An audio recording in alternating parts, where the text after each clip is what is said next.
Hola, ¿qué tal? Buenas tardes. ¿Cómo estamos? ¿Cómo estáis? Un miércoles más en Marca la Diferencia con Psicología. Estoy aquí con vosotros, con vosotras, para intentar dar respuesta también a todas esas preguntas o propuestas que me dais habitualmente. En este caso, una propuesta que venía de alguien por privado, que me chateáis con frecuencia, era el tema de las crisis personales, que parece que llegadas además a una determinada edad, parece que son cada vez más recurrentes o incluso un poquito antes. Así que de lo que antes estábamos pensando, ¿no? Estandarizado. Entonces vamos a tratar el tema dentro de los miércoles con psicología. Me encantará que me hagáis preguntas, ya lo sabéis. Hay personas que ya me han dejado sus preguntas con respecto al tema. Ya sabéis también que luego estarán diferido. Pero bueno, para todos aquellos que estáis conmigo ahora, pues de verdad que me encantará leeros y poder responderos a todas vuestras preguntas. Deciros que cualquier crisis, y voy a empezar, ya sabéis que empiezo primero definiendo, situando, luego bueno, pues voy desbrozando un poco las cosas que nos pueden ir ocurriendo y luego siempre pues termino dando también soluciones. Así que bueno, como ya sabéis que en el directo lo tenéis subido, pues ya lo vais escuchando a vuestro ritmo. Los momentos de crisis los tenemos que definir o los definimos en psicología también como momentos de transición. Es decir, hay una situación de la que venimos, de la que partimos y a partir de un determinado momento pues deja de servirnos eso que estábamos utilizando como recursos o esa... digamos como esa situación deja de ser confortable para, bueno, pues querer trasladarnos a otra situación, a otro momento. ¿Qué es lo que nos ocurre? Que claro, dependiendo un poco del tipo de crisis que sea, que ahora vamos a entrar también en desglosarlo, dependiendo del tipo de crisis personal que tengamos, va a ser como más amigable o más esperable incluso por el entorno, o el entorno no va a estar preparado para ello.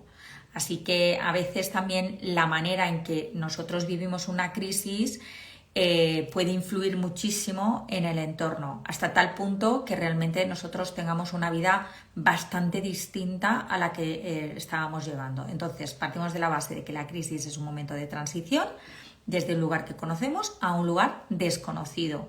Las motivaciones o los momentos de crisis o los tipos de crisis, ¿no? ¿Cuáles serían? Pues hay dos. Hay unas crisis vitales evolutivas, que las llamaríamos así, por ejemplo, y todo el mundo lo tiene súper claro, la adolescencia, ¿no? Esa sería una crisis vital evolutiva. Y otras serían digamos, las accidentales, las que no nos las esperamos, sin embargo hay un evento desde fuera que llega y que hace que las cosas cambien. Entonces, dentro de digamos, de esos momentos evolutivos que yo diría que son como más internos, ¿no? Que no vienen condicionados desde el exterior. ¿Cuáles están? Yo os decía, está la adolescencia, pero a lo mejor está como a mitad de nuestra vida, esa mitad antes estaba más cercana a los 50, ahora cada vez está un poco antes, incluso yo diría que se ha trasladado alrededor de los 40 o 40 y pocos. Luego está la crisis de la parte ya cuando ya somos un poco más mayores, ¿no? Pues a lo mejor ya no estamos trabajando, ya pues a lo mejor tenemos alguna enfermedad o ya no nos sentimos a lo mejor tan seguros a nivel de salud física, nuestro entorno también está cambiando porque a lo mejor hay personas o seres queridos para nosotros que también están pasando momentos delicados, ¿vale? Entonces digamos que ahí habría estas tres crisis evolutivas donde todo el mundo lo tiene como más claro o es más esperable o el entorno culturalmente o socialmente digamos que, bueno, pues estamos familiarizados con ellos. Y el segundo tipo del que os hablaba son esas crisis que son situacionales, es decir, no nos las esperábamos o no nos esperamos que ocurrieran en ese momento, como puede ser, pues a lo mejor la muerte de un ser querido o a lo mejor la pérdida de un trabajo que nosotros nos confiábamos hay mucho con que en ese trabajo íbamos a estar mucho tiempo, o una ruptura sentimental, una separación, un divorcio, bueno, digamos que la aparición de una enfermedad grave también, ¿no? Pues que pues, no estamos buscando una enfermedad grave, ni siquiera la esperamos. Entonces, en ese sentido nos cae ahí como, bueno, pues a lo mejor puede haber a partir de ahí un cambio. Se trate de una crisis evolutiva o de una crisis situacional, es decir, evolutiva interna, situacional, viene algo directamente, ambas se caracterizan por poseer emocional, una gran carga emocional.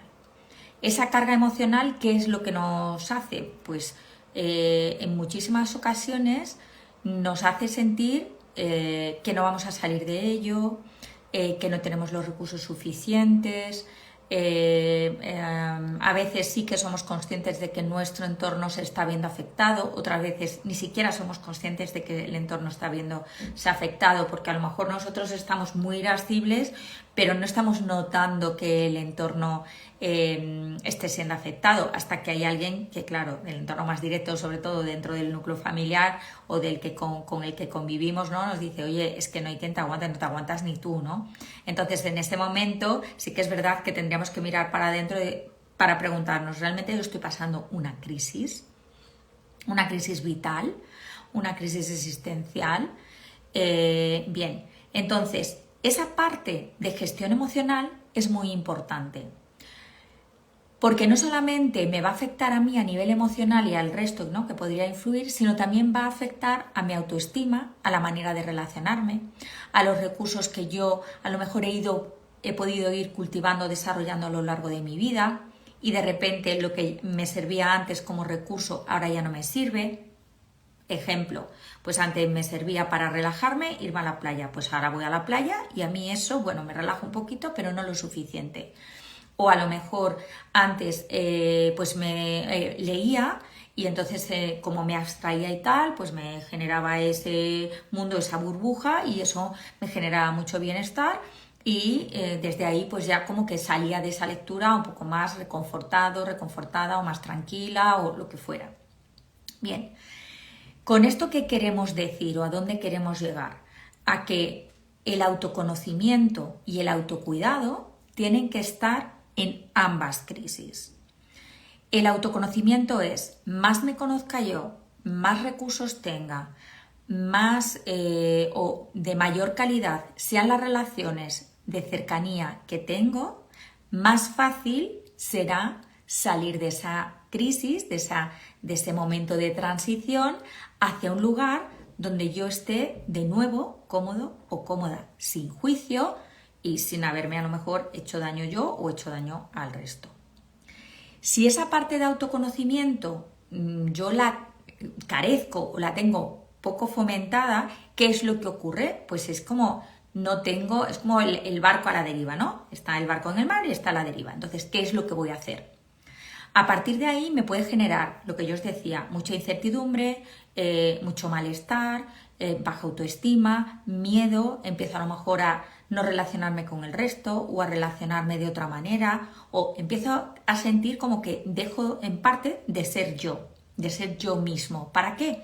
Para agradar al otro, para que no se marche, o empiezo a relacionarme con el otro, sí, de forma muy agresiva, por lo cual el otro al final termina marchándose. Pero claro, ¿quién me aguanta, no? Si yo estoy todo el rato enfadado o enfadada.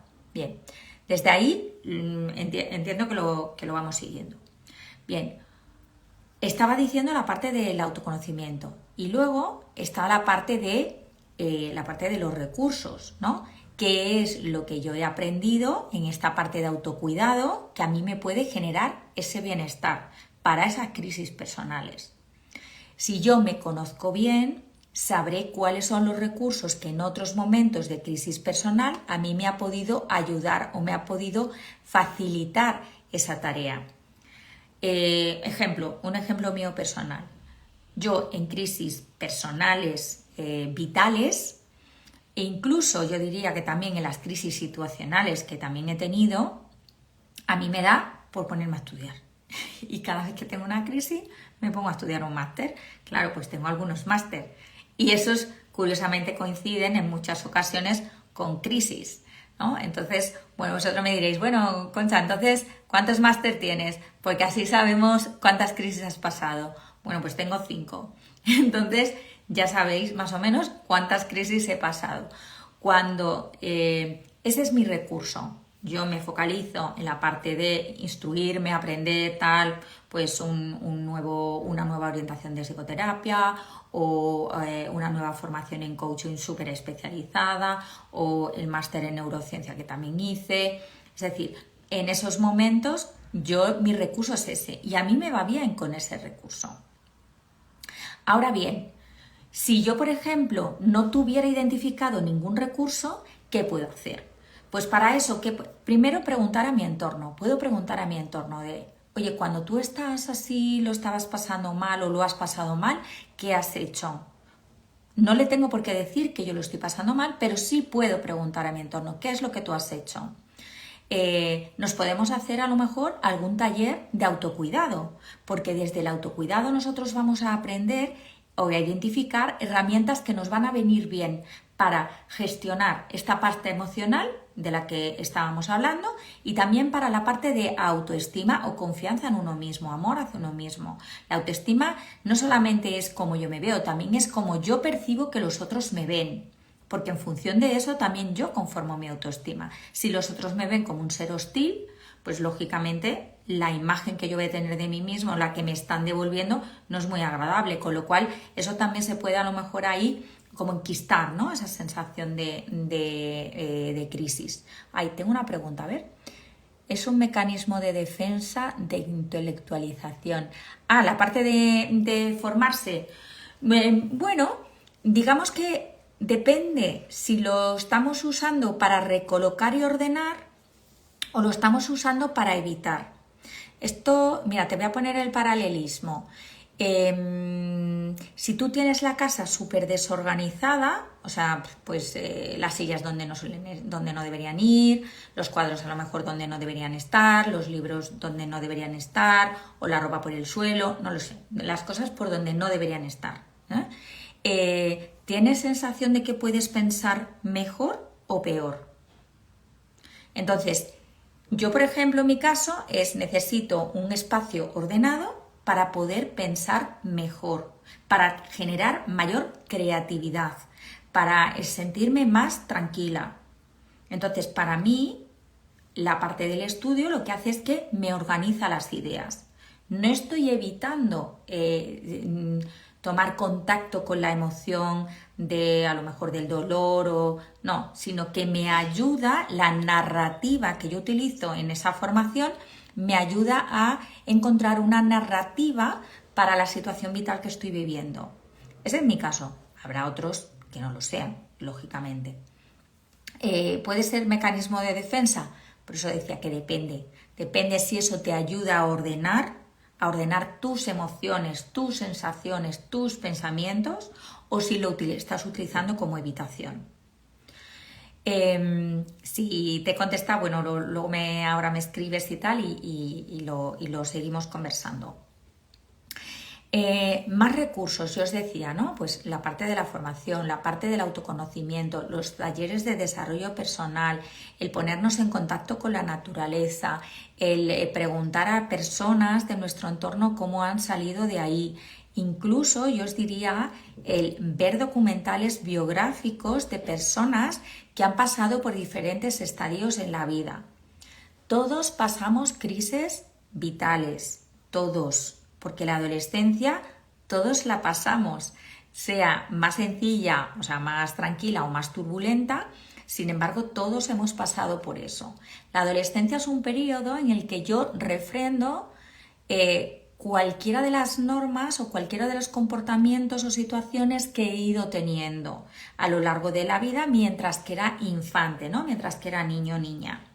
Ahora simplemente lo cotejo de nuevo para saber dónde o con qué yo me quedo. A nivel de personalidad, a nivel de opción de vida, a nivel de formas de relacionarme. Esa la vemos todos muy claro porque todos hemos pasado por ella. Ahora, en las otras crisis vitales, ¿vale? No tanto en las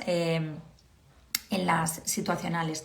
En las otras crisis vitales, que suele ser en torno entre los 40 y los 50 y luego ya pues un poco más mayor, ¿no? Pues cuando dejamos de trabajar o en torno a los 70 y tal, en esas otras crisis vitales, como la edad no está tan encajada ahí en 4 o 5 años, parece como si la sociedad incluso no nos permitiera tener esa crisis vital, ¿no? Al adolescente le decimos, bueno, menos mal que esto se le va a pasar, sin embargo al de 45, cuando empieza a tener esa crisis vital es a ver con qué va a arrasar, ¿no? A ver si es que va a abandonar todo y se va a ir a las Bahamas a hacer pulseras, o a ver si es que la persona le va a dar por romper la familia, irse solo o sola a un monasterio a vivir. No sé, o sea, esa parte, como la vida ya está más hecha y como está, digamos, como más encajada, es verdad que todo el entorno lo vive con más crítica, con más juicio, con más, digamos, como con más peso emocional, ¿no? Hay mucha más responsabilidad, sobre todo también porque a veces tenemos a cargo ya a otras personitas que en la adolescencia no es así, al contrario, en la adolescencia nosotros estamos a cargo del adulto, aquí es al contrario, a lo mejor estamos ya a cargo de niños o de adolescentes en casa, ¿no? Y entonces por eso también la parte emocional, digamos que es tan complicada de gestionar y de salir también de ella, ¿no? Se prolonga a veces demasiado en el tiempo. Y digo demasiado porque a veces me encuentro a personas que llevan arrastrando eso como 10, 12 años y siguen teniendo la sensación de no estar haciendo la vida que ellos hubieran deseado, ¿no? Que desearían. De hecho, curiosamente, las crisis situacionales, las que yo os decía antes que eran a lo mejor por enfermedad o por la muerte de un ser querido o por un accidente o lo que sea, que si os acordáis en la crisis del 2008, la crisis económica 2009, que hubo tantísima gente que fue despedida y que los coaches teníamos los despachos atiborrados de gente que decía, bueno, ahora es mi momento. Ahora yo me llevo dedicando 20 años a trabajar en tal sector y ahora es que realmente yo no quiero seguir en ese sector. Es que lo tenía clarísimo y ahora este despido me va a permitir a mí cambiar totalmente mi carrera profesional porque esto no es lo que quiero. Entonces, esa crisis situacional puede también influir en esa crisis personal, que de repente hay una ruptura muy grande en esa pérdida, por ejemplo, de trabajo, de repente se cambia totalmente la vida y a lo mejor había gente que vivía en Madrid, donde yo resido, y de repente dijo, bueno, pues me voy a un pueblo por ahí de cualquier otra provincia a cultivar el huerto y tan magnífico es eso como quedarse en Madrid. Sin embargo, claro, arrastra a lo mejor pues una situación familiar diferente, donde igual los otros miembros de la familia no querían marcharse o les iba a suponer un gran esfuerzo. Entonces, bueno, os comento todos estos casos que sí que es verdad que parece que nos quedan muy lejos, pero luego no están tan lejos de nosotros ni de nuestra realidad. Bien, entonces, el grado volviendo otra vez a la parte de transición, el grado de incertidumbre es tan latente, tan patente y tan complicado a veces de aterrizar, que yo en muchísimas ocasiones lo que solicito a la persona es que proyecte cómo le gustaría sentirse, allí donde estuviera, cómo le gustaría sentirse, no tanto qué es lo que quiere, porque a veces en esas crisis personales decimos, pues mira, yo no sé lo que quiero, pero yo lo único que sé es que no quiero lo que ya estoy teniendo o lo que estaba teniendo, o sea, quiero salir de ahí, vale. Entonces le digo, vale, ¿cómo te gustaría sentirte? Entonces, hay gente que le dice, pues me gustaría sentirme feliz. Una palabra que es un cajón desastre. Entonces digo, bueno, ¿pero qué es feliz? ¿Te gustaría sentirte pues tranquilo o te gustaría sentirte espírico o espírica? ¿Te gustaría sentirte libre o te gustaría sentirte seguro o cómo te gustaría sentirte? Y una vez que nosotros elaboramos ese listado de sensaciones, incluso de emociones, desde ahí sí que podemos empezar a caminar hacia realmente lo que nosotros queremos. Porque esa transición, que es un momento donde están todas las emociones en torbellino, tenemos que sentarla y tenemos por eso que identificar esas emociones que son las que nos gustaría tener, aunque no las tengamos todavía. Desde ahí sí que podemos empezar luego a ponerle nombre y apellidos a esa realidad que querríamos vivir, porque esa realidad se va a configurar en función de cómo yo me quiero sentir. ¿Ok? Bueno, espero que desde ahí os haya clarificado. También deciros que en los talleres de buscadores de coquinas tenemos talleres de autoconocimiento, tenemos talleres de cuidado emocional, de gestión de emociones, con muchas técnicas, muchos ejercicios que posibilitan esa transición, ese camino del desierto que a veces tenemos que hacer justamente para dejar de estar donde estamos, que no nos gusta, para llegar a estar donde queremos estar y cómo nos queremos sentir en ese lugar, en ese nuevo lugar que hayamos decidido. Bueno, pues desde aquí marca la diferencia con psicología. Os dejo hasta el próximo miércoles. Será, creo que como a mitad de diciembre ya, que nos volvamos a ver con temas que me habéis propuesto. Y yo estaré súper encantada de si puede ser que vosotros me volváis a escribir. Yo siempre toco los temas que vosotros me vais proponiendo. A medida que me los vais proponiendo, a veces parece que no tienen sentido, pero justamente porque nacen también de vuestras propuestas y vamos viendo a nivel estadístico cuáles son las cosas que más os llaman la atención. Así que, o que más os preocupan. Así que, bueno, un abrazo a cada uno de vosotros. Marca la diferencia con psicología. Os dejamos con estas crisis, transiciones, siempre para sentirnos mejor, más en paz. Un beso.